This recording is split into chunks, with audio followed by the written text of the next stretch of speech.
Conspiracy, one of the darkest words in the language of man. Yet there is hardly a single page of history that doesn't partially reveal the deadly eye of conspiracy at work. It was a conspiracy that directed Brutus against Caesar in the Roman Senate on the Ides of March. It was a conspiracy that plotted the betrayal of West Point by Benedict Arnold during the American Revolution. It was a conspiracy that led John Wilkes Booth to the assassination of President Lincoln on Good Friday, 1865. The past record of man is burdened with accounts of assassinations, secret combines, palace plots, and betrayals in war. The tenet of conspiracy has been a dominant force in all history. But in spite of this clear record, an amazing number of people have begun to scoff at the possibility of conspiracy at work today.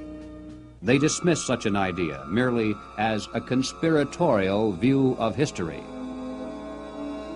The purpose of this presentation is to show that the conspiratorial view of history, particularly of recent history, is the correct view.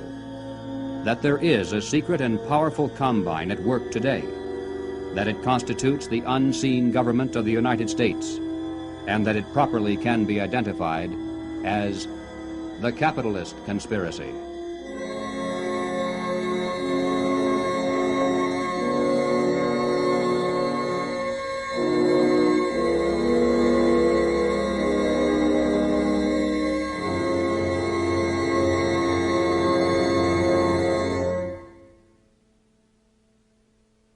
In 1963, the nation was held spellbound by the testimony of gangster Joe Valachi as he exposed the inside workings of the international crime syndicate known as the Cosa Nostra, or the Mafia.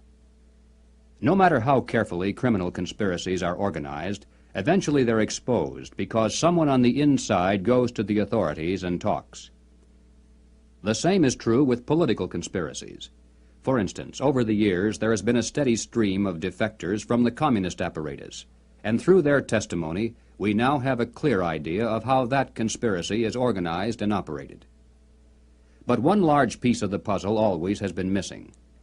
It's a matter of record that some of the greatest help to world communism often has come from prominent and respectable leaders within the United States. Obviously, these men are not communists. As a matter of fact, most of them are extremely wealthy and are thought of as capitalists, who supposedly would have the most to lose under socialism and communism. And yet the record is disturbingly consistent, and Americans repeatedly have asked why.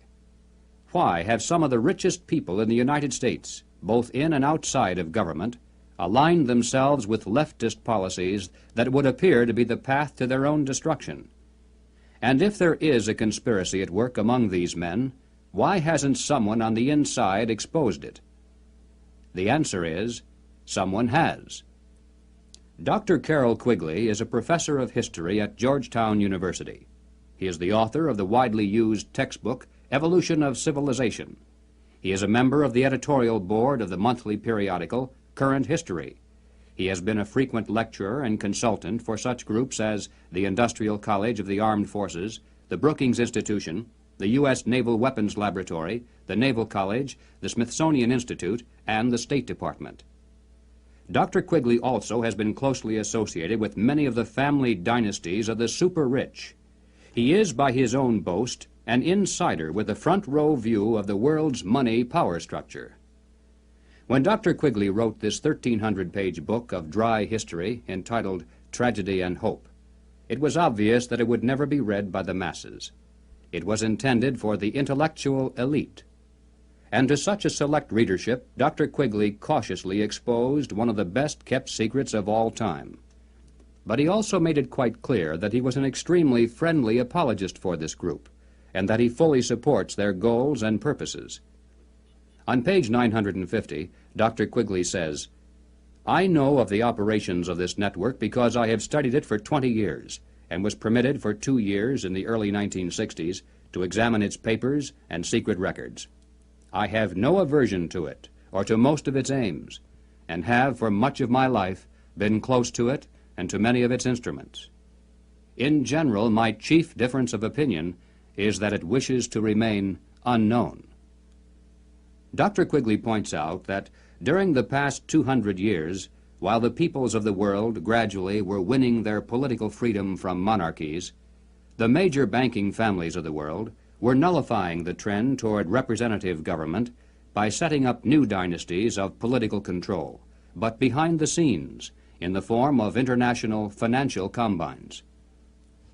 These banking dynasties had learned that all governments, whether they be monarchies or democracies, must borrow money in times of emergency, and that by providing such funds from their own private resources, with strings attached, of course, gradually they could bring both kings and democratic leaders under their control. Dr. Quigley believes that people should be more familiar with the identities of these clever banking dynasties. They include such names as Baring, Hambros, Lazard, Erlanger, Warburg, Schroeder, Seligman, the Spires, Mirabeau, Mallet, Fuld, and above all, Rothschild and Morgan. It should be noted that while the Rothschilds and other Jewish families cooperated together in these ventures, this was by no means a Jewish monopoly, as some have alleged. Men of finance of many nationalities and many religious and non-religious backgrounds collaborated together to create this superstructure of hidden power. Its essence was not race, nor religion, nor nationality. It was simply a passion for control over other human beings. Dr. Quigley identifies this group simply as the international bankers. These are not the same as the local commercial bankers with whom we deal in everyday life. International bankers deal not with the general public, but with the industrial giants of the world, with other financial institutions, and especially with governments. The key to their success has been to control and manipulate the money system of a nation, while letting it appear to be controlled by the government. The net effect is to create money out of nothing, lend it to the government, and then collect interest on it, a rather profitable transaction, to say the least. For example, in 1694, international banker William Patterson obtained the charter of the Bank of England, and the power over England's money system fell into private hands. In a boastful mood, Patterson said, "The bank hath benefit of interest on all moneys which it creates out of nothing." 230 years later, Reginald Mackina, British Chancellor of the Exchequer, said, "The banks can and do create money, and they who control the credit of the nation direct the policy of governments and hold in the hollow of their hands the destiny of the people." Turning to the United States, Dr. Quigley tells us, "The structure of financial controls created by the tycoons of big banking and big business in the period 1880 to 1933 was of extraordinary complexity, one business fief being built on another, both being allied with semi-independent associates, the whole rearing upward into two pinnacles of economic and financial power.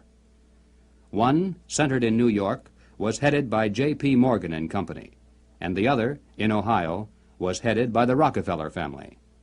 When these two cooperated, as they generally did, they could influence the economic life of the country to a large degree, and could almost control its political life, at least on the federal level. In the United States, it was inevitable that the international banking interests would attempt to establish the same kind of private monopoly over the money system that they had achieved in England, France, Germany, Italy, and Switzerland. The same formula would be used: make it look like a government operation, but keep the control in private hands. John D. Rockefeller had purchased the Chase Bank, and his brother William bought the National City Bank of New York. The Rockefeller Chase Bank was later merged with the Warburg's Manhattan Bank to form the Chase Manhattan, one of the most powerful financial combines in the world today. Acting in concert with the Morgan banking dynasty, they spent untold millions of dollars to promote legislation that would grant to them a private franchise over this nation's money system. To sell this scheme to the voters, the monopolists created the propaganda line that the proposed banking law somehow would work against the monopolies. Politicians took up the cry, "Banking reform," and "Down with Wall Street." And then, to make it look convincing, the financial tycoons publicly pretended to oppose the measure, all the while financing it behind the scenes. On December 22, 1913, the Federal Reserve Act finally was passed into law.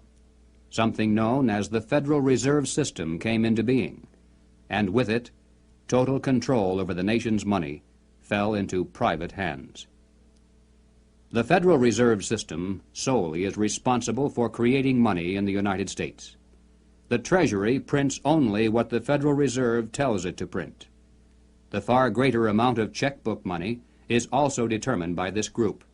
Yet it is not a government agency and is entirely beyond the reach of the American voter. Technically, the stock of the Federal Reserve System is held by 12 privately owned national banks that make up the system. These, in turn, are owned primarily by the private banking dynasties that work so hard to bring that system into being. By law, the 7 members of the Federal Reserve Board are appointed by the President for a term of 14 years each. In spite of the incredible length of these appointments, nevertheless, they're supposed to create the illusion that the people, acting through their elected leaders, have some voice in the nation's monetary policies. In practice, however, every president since the beginning of the Federal Reserve System has appointed only those men who were congenial to the financial interests of the international banking dynasties. There have been no exceptions. It is now known that the original Federal Reserve Board was handpicked by Colonel Edward Mandell House, who early in his career had represented British and American banking interests. The intimate papers of Colonel House, edited by Charles Seymour, reveal House as the unseen guardian angel of the Federal Reserve System. In the words of Mr. Seymour, "The Schiffs, the Warburgs, the Kahns, the Rockefellers, and the Morgans had faith in House." In 1912, Colonel House authored this book entitled Philip Drew, Administrator. The hero, a thinly disguised version of himself in real life, was a behind-the-scenes manipulator of prominent political figures. In the disguised form of a novel, the book lays bare the general strategy that has been followed ever since, even to the very present. It tells of how a small group of insiders cause a depression, and then bring about the election of a man named Rockland. Rockland gives fireside chats and launches a program called the New Era to strengthen government control over the masses. Eventually, the insiders who control the government weaken the country deliberately to the point of civil war, which provides them with the excuse for establishing a dictatorship under Philip Drew. Colonel House was the man who selected Woodrow Wilson as a presidential candidate, and later became his principal advisor. Wilson was totally dependent on House for all political decisions. He was his alter ego. The president himself had written, "Mr. House is my second personality. He is my independent self. His thoughts and mine are one. If I were in his place, I would do just as he suggested." When the federal government goes into debt, it borrows that money from the Federal Reserve System. The national debt presently is at the 400 billion mark. Just to pay the interest on this debt, taxpayers are forced to contribute over $20 billion every year. And remember, that is interest on money created out of nothing. At National Convention time, $20 billion can determine far more politics than all the shouting and placard waving and brass bands combined. And one can only imagine the economic and political pressures that are brought to bear on a candidate seeking public office. Pressures and commitments to make sure that, if elected, the new president will make the correct appointments, not only to the Federal Reserve Board, but also to ambassadorial posts, government agencies, the cabinet, and even the Supreme Court. This is why, through the years, administrations change, party labels change, but major policies do not. In 1870, a wealthy British socialist by the name of John Ruskin was appointed as Professor of Fine Arts at Oxford University in London. He taught his students that the state must take control of the means of production and organize them for the good of the community as a whole. But he advocated placing control of the state into the hands of a single dictator. He said, "My continual aim has been to show the eternal superiority of some men to others, sometimes even of one man to all others." Dr. Quigley tells us, Ruskin spoke to the Oxford undergraduates as members of the privileged ruling class. He told them that they were the possessors of a magnificent tradition of education, beauty, rule of law, freedom, decency, and self-discipline, but that this tradition could not be saved unless it could be extended to the lower classes in England itself and to the non-English masses throughout the world. Ruskin's message had a sensational impact. His inaugural lecture was copied out in longhand by one undergraduate, Cecil Rhodes, who kept it with him for 30 years. Cecil Rhodes made one of the world's greatest fortunes. With help from international bankers, he was able to establish a virtual monopoly over all the diamonds that came from South Africa, and most of the gold as well. Throughout his entire life, Cecil Rhodes spent most of his vast income to promote the ruling class ideas of John Ruskin. Many people are familiar with the world-famous Rhodes Scholarships, which were established to promote the less controversial aspects of John Ruskin's dream. But very few are familiar with the fact that in 1891, Cecil Rhodes established a secret society to promote the rest of that dream. Dr. Quigley explains, in this secret society, Rhodes was to be leader.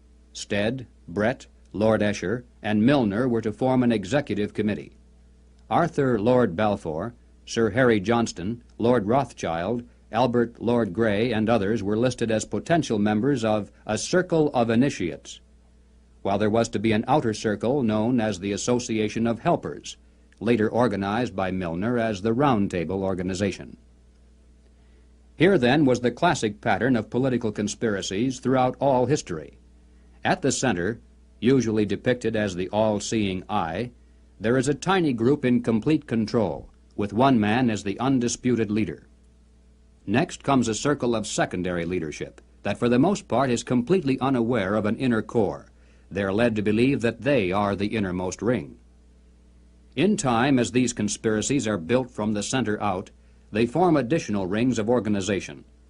Those in the outer echelons usually are poor idealistic souls with an honest desire to improve the world.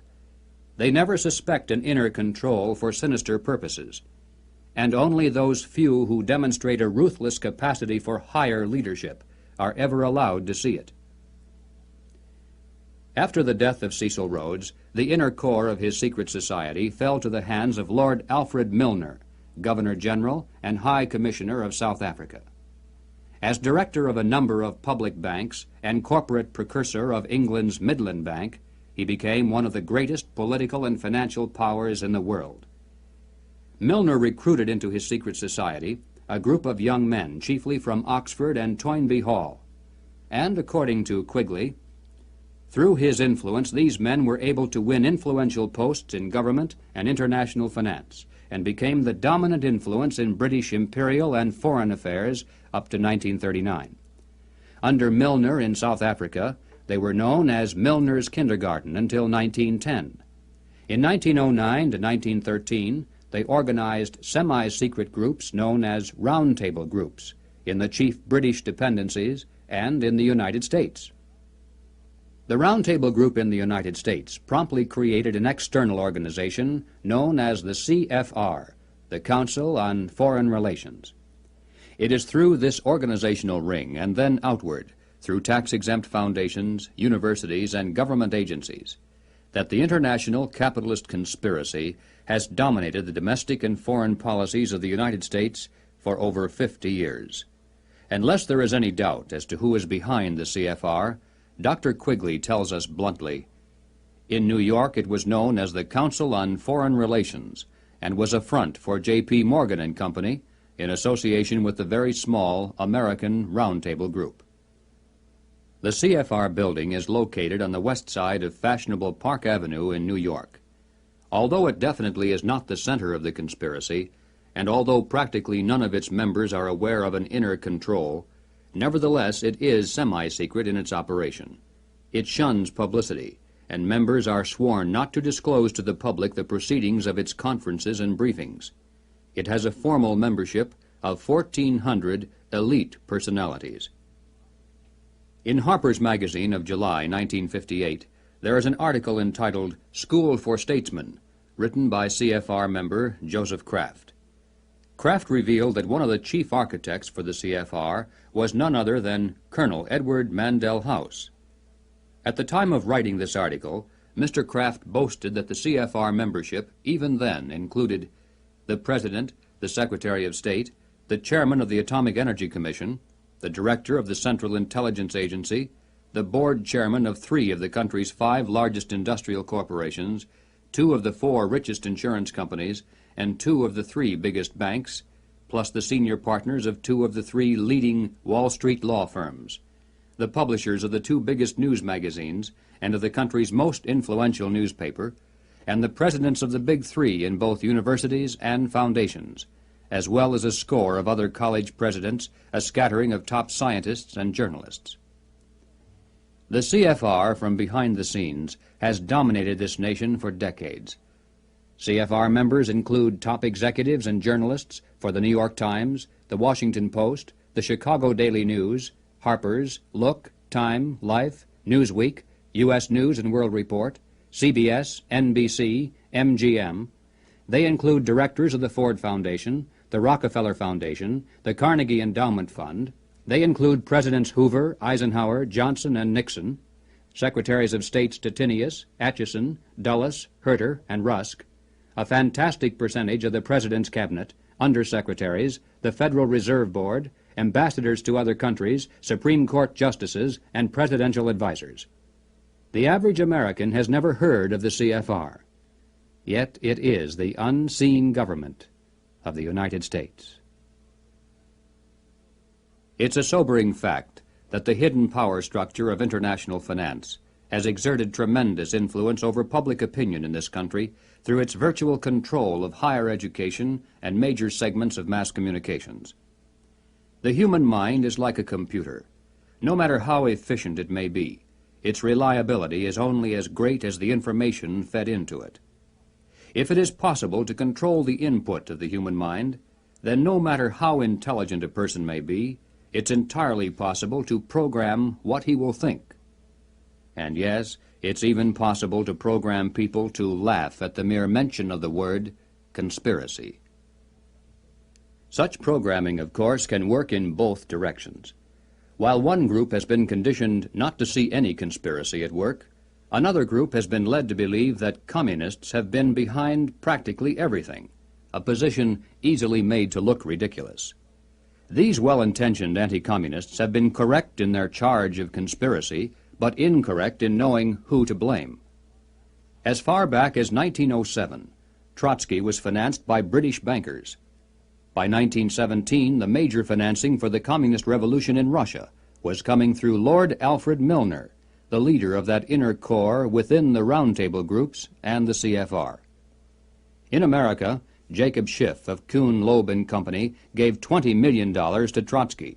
From Germany, millions more came from Max Warburg. The communist movement, not only in the United States, but around the world, always has been financed by the international banking establishment. Dr. Quigley explains why the establishment has never greatly worried about the communist movement in America. He says, "It must be recognized that the power that these energetic left-wingers exercised was never their own power or communist power, but was ultimately the power of the international financial coterie." In the 1950s, when the public became aroused over evidence of communist subversion in the federal government, it was a simple expedient to have a promising young congressman from California dramatically expose one communist agent.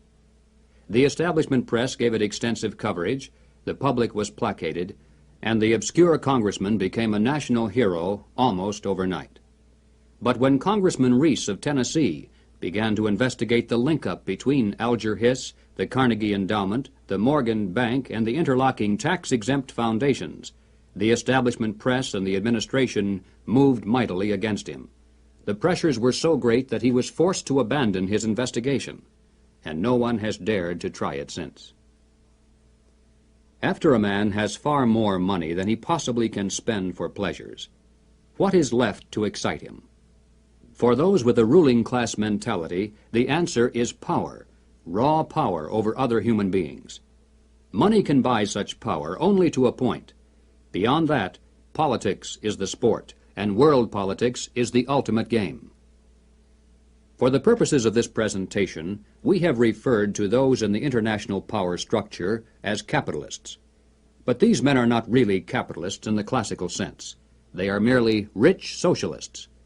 They have gained their vast wealth not through honest competition and free enterprise, but by political influence and favoritism, the granting of government protection to eliminate competition, and by gigantic fraud of the money system, backed by government force.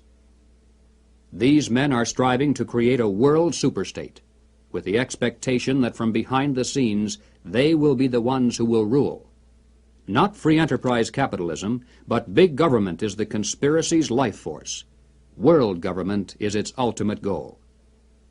But what is the best way to sell big government and then world government to a people like ours, historically devoted to an independent republic of limited powers? The answer is simple. In revolutionary literature, the tactic is known as pressure from above and below. It's the strategy that Colonel House laid down in his book, Philip Drew, Administrator. Deliberately create problems, and then offer only those solutions that result in the expansion of government.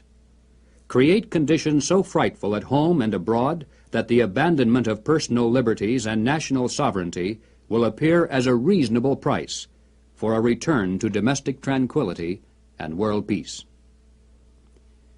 If those who seek world dominion can stimulate leftist mobs into violent confrontation with local law enforcement, and also provide exhaustive news coverage so that the entire nation can see and tremble, then the peaceful and freedom-loving majority can be programmed to accept a vast expansion of government powers and even a national police force, offered supposedly to end the violence.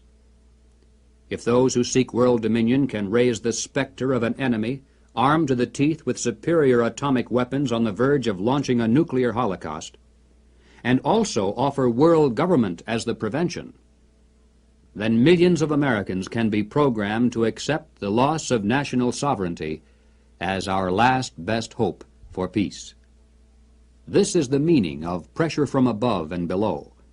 To put over police-state measures at home, they need chaos, crime, and anarchy in the streets. To sell the idea of world government, they need the constant threat of nuclear war. Or, as they say in revolutionary circles, the real action is in the reaction. In 1968, Random House Incorporated published this book by James Coonan, The Strawberry Statement, Notes of a College Revolutionary. Coonan carries the usual New Left credentials, and is a classic example of the extent to which a highly intelligent mind can be programmed by the establishment into thinking that it is acting against the establishment. Coonan was one of the leading participants in the first student seizure of an American university, which occurred at Columbia in April of 1968. Initially, the movement was not large, and easily could have been stopped by a simple police action. But, as usual, the anti-establishment forces received their greatest help from the establishment itself. For several days, police were told not to interfere. Meanwhile, university officials groveled in the face of outrageous propaganda charges, and the media made national heroes of the rebelling students. MGM even made a movie out of Coonan's book. On page 130, Coonan wrote, "In the evening I went up to the U to check out a strategy meeting. A kid was giving a report on the SDS convention. He said that at the convention, men from Business International roundtables, the meeting sponsored by Business International for their client groups and heads of government, tried to buy up a few radicals. They offered to finance our demonstrations in Chicago. We were also offered ESSO, or Rockefeller money. They want us to make a lot of radical commotion so they can look more in the center as they move to the left." Jerry Kirk, while a student at the University of Chicago, was active in the SDS, the Du Bois Club, the Black Panthers, and the Communist Party. In 1969, Mr. Kirk broke from the party, and the following year testified before the House and Senate Internal Security Committees. Here is what Mr. Kirk has told us. Young people have no conception of the conspiracy strategy of pressure from above and pressure from below. They have no idea that they're playing into the hands of the establishment they claim to hate. The radicals think they're fighting the forces of the super-rich, like Rockefeller and Ford, and don't realize that it is precisely such forces which are behind their own revolution, financing it and using it for their own purposes. When Stokely Carmichael was head of the militant revolutionary group known as SNCC, he was invited to speak at the University of Chicago.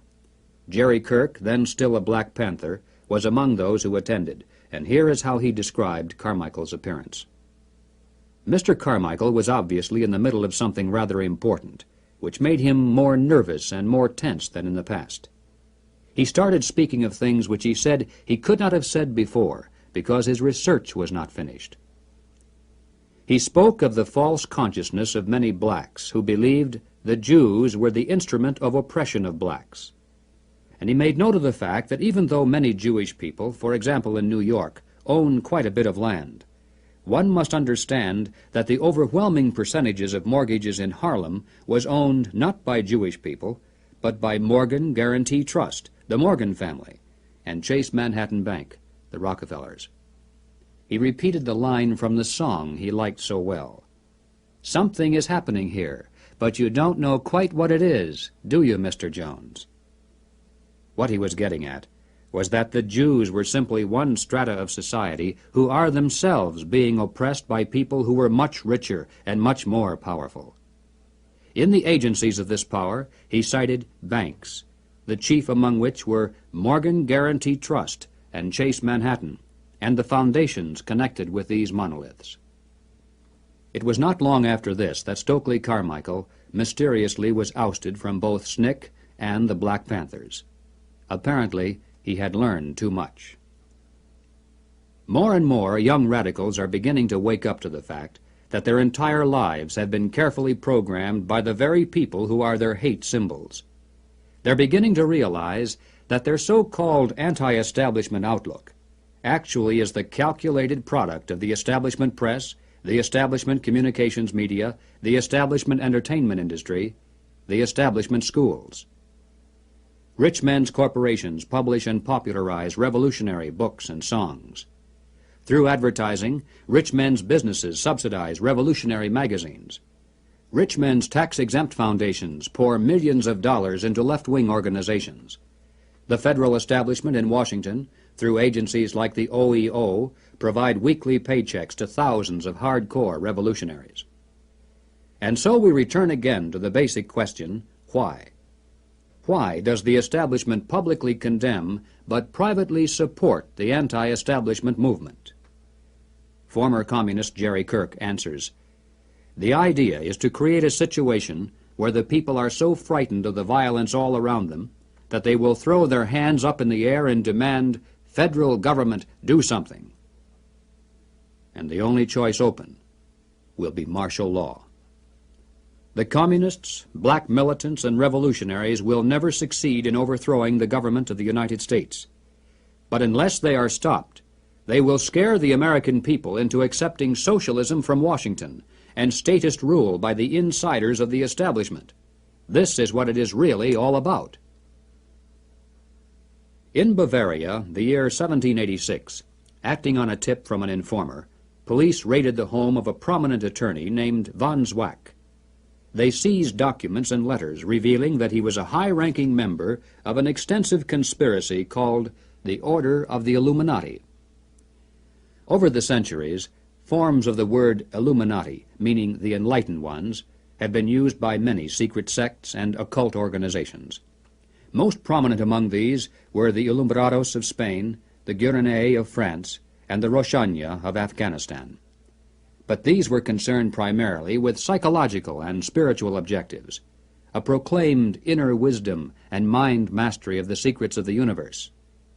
The conspiracy exposed in Bavaria was of an entirely different order.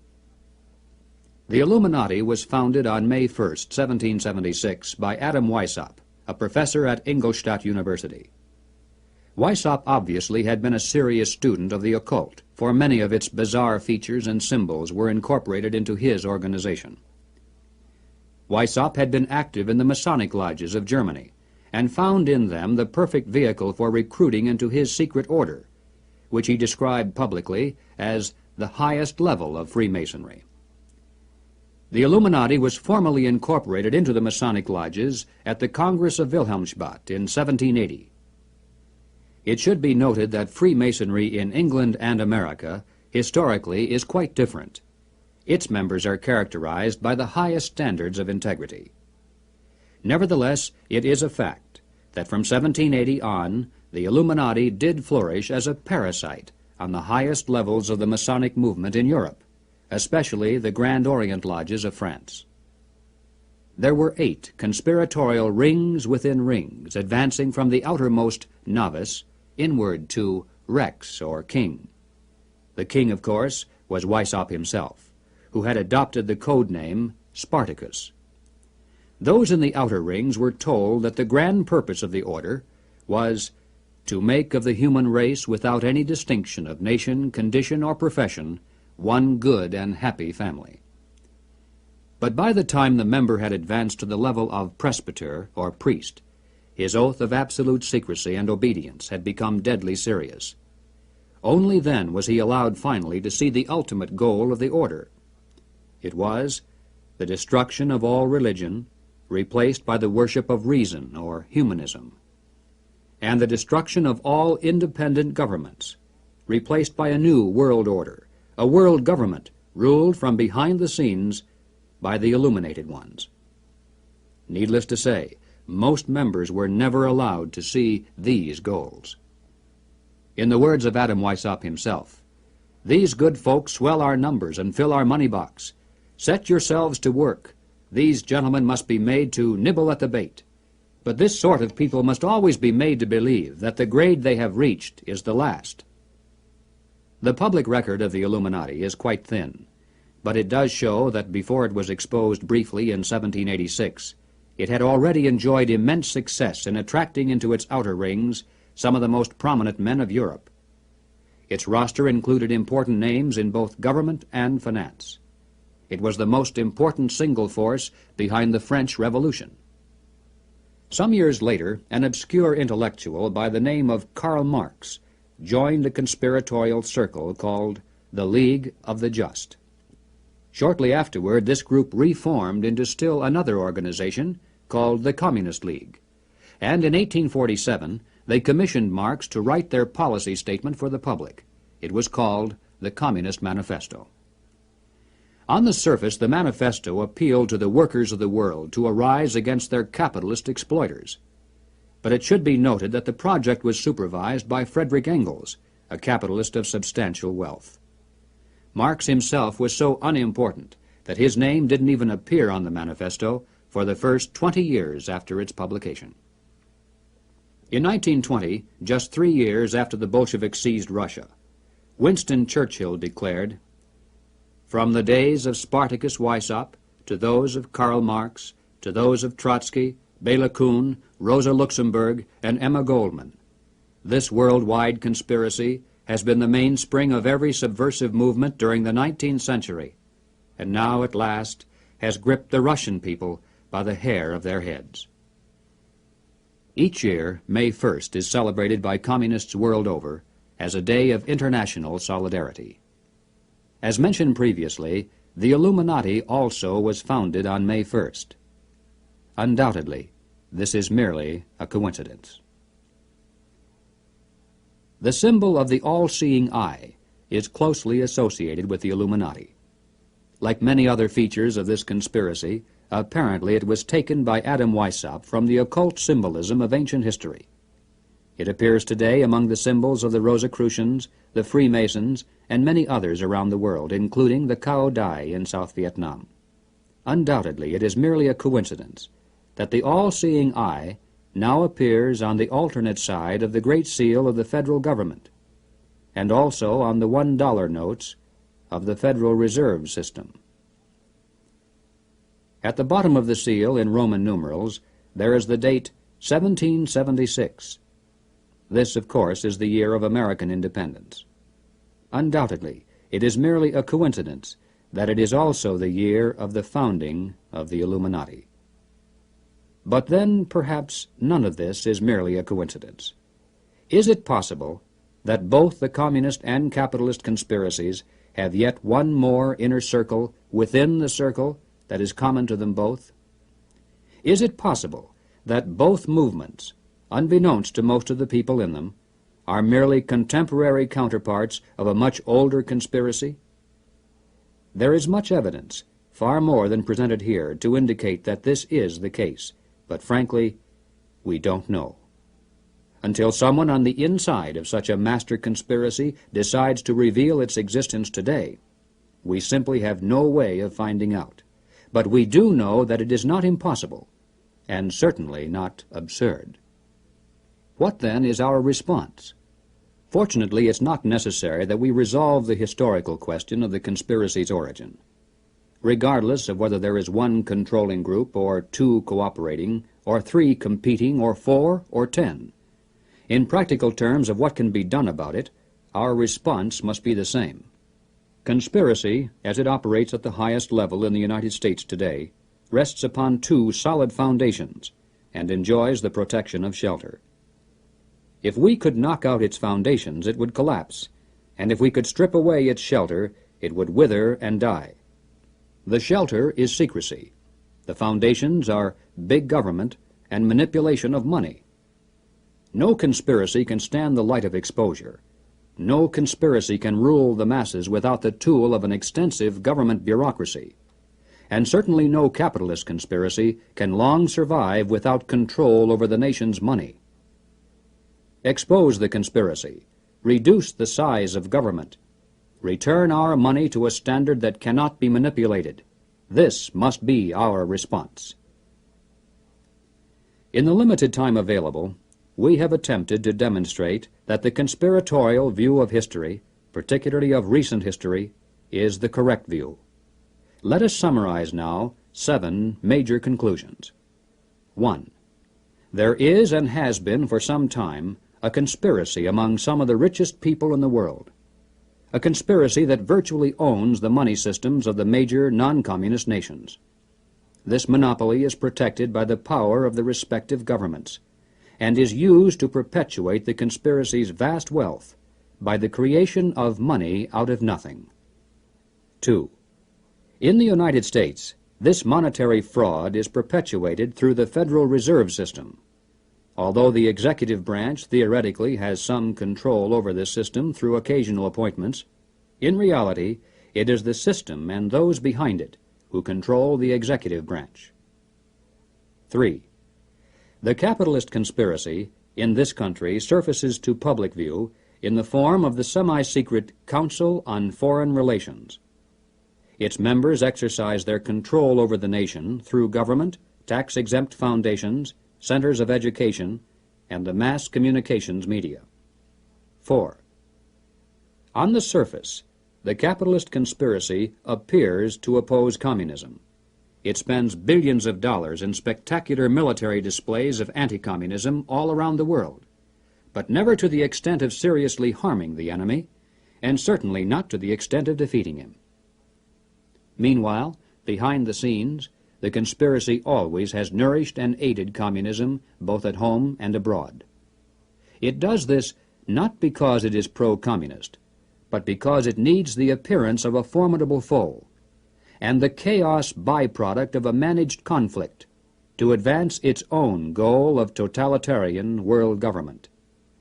5. There is much evidence indicating that the capitalist and communist conspiracies both are directed by a single master conspiracy which may have continuity with the order of the Illuminati, which was founded 200 years ago. But this historical question is not nearly as important as the immediate question of what can be done about it today. 6. As for our response, we must begin to dismantle the conspiracy's machine of big government. We must restore American independence. We must return our schools to local control. We must protect our police forces from federal aid, which is the certain path to a national police force controlled from Washington. We must denounce revenue sharing as a transparent device leading to control over local government.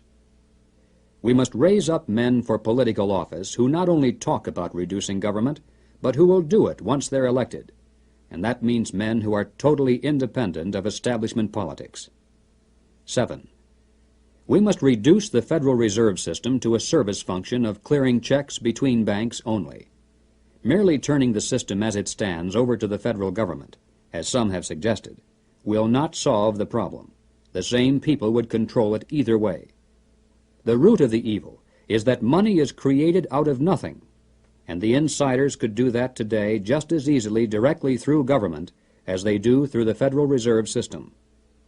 The ultimate solution is to prevent anyone, in or out of government, from manipulating the money supply. And the only way to do that is to return our money to the gold and silver standards. 8.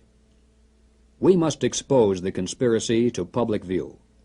If somehow every American could be made aware of the facts contained in this presentation, if it were possible to circumvent the establishment's channels of mass communication and carry this message person to person to our friends and neighbors and fellow club members, the conspiracy would collapse like a house of cards. Yes, the hour is late, but it is not too late if we are realistic in our efforts. As Americans, we can still speak out without fear of imprisonment. We can still join together into patriotic groups to multiply our effectiveness. We can still challenge the establishment's candidates. We still retain that remnant of power to regain control of our own government. With divine guidance and with your help, it can be done.